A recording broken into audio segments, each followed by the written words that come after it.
Assalamualaikum warahmatullahi wabarakatuh. Saudaraku yang dirahmati Allah, pernahkah kita merasa rumah tangga terasa berat? Komunikasi mulai dingin, pertengkaran sering terjadi, dan cinta yang dulu hangat kini terasa hambar. Bahkan mungkin kata cerai sudah mulai terlintas di pikiran. Jika iya, jangan matikan video ini, karena hari ini kita akan membahas bagaimana Islam menuntun rumah tangga yang hampir retak, agar kembali sakinah, penuh cinta, dan terhindar dari perceraian. Langkah pertama, luruskan niat dan kembali kepada Allah. Ketika rumah tangga mulai retak, jangan hanya menyalahkan pasangan. Tanyakan pada diri sendiri, apakah Allah masih menjadi pusat rumah tangga kami? Allah Ta'ala berfirman dalam Al-Quran Surat At-Talaq ayat 2-3, barang siapa bertakwa kepada Allah, niscaya Dia akan memberinya jalan keluar dan rezeki dari arah yang tidak disangka-sangka. Banyak rumah tangga hancur bukan karena ekonomi, tetapi karena jauh dari takwa. Maka langkah pertama, perbaiki salat. Hidupkan doa dalam rumah. Jadikan Allah tempat mengadu, bukan emosi.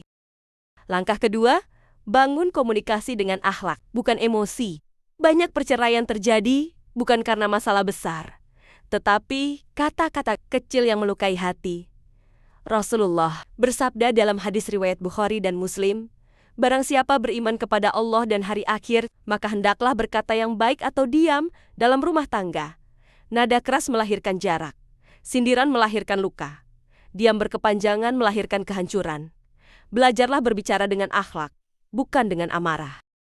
Langkah ketiga, sabar dan memaafkan, kunci utama keutuhan.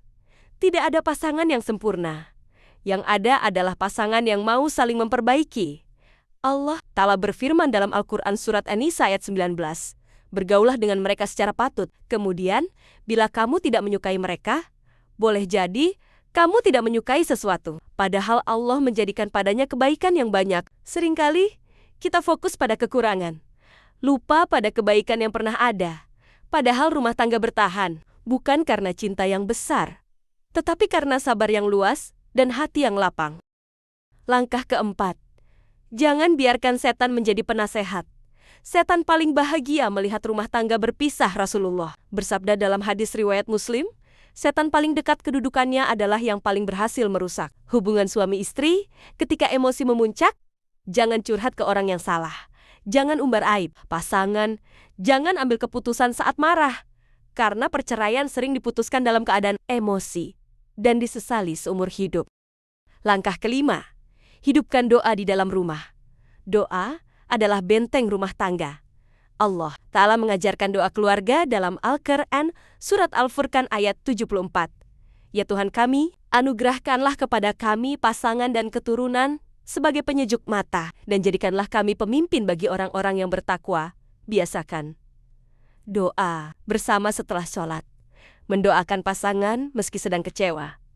Menyebut nama pasangan dalam doa, karena doa yang tulus bisa melunakkan hati yang keras.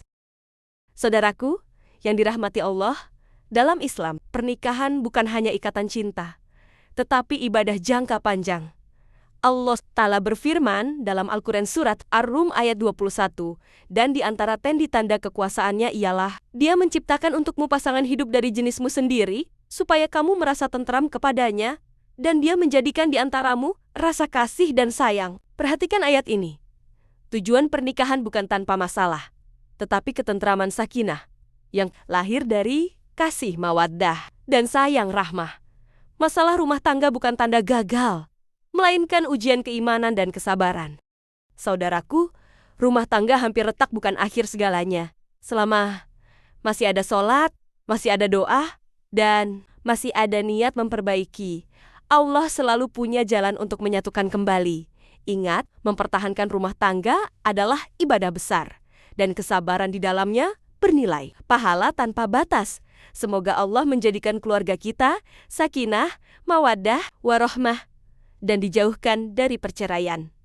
Amin ya rabbal alamin. Wassalamualaikum warahmatullahi wabarakatuh.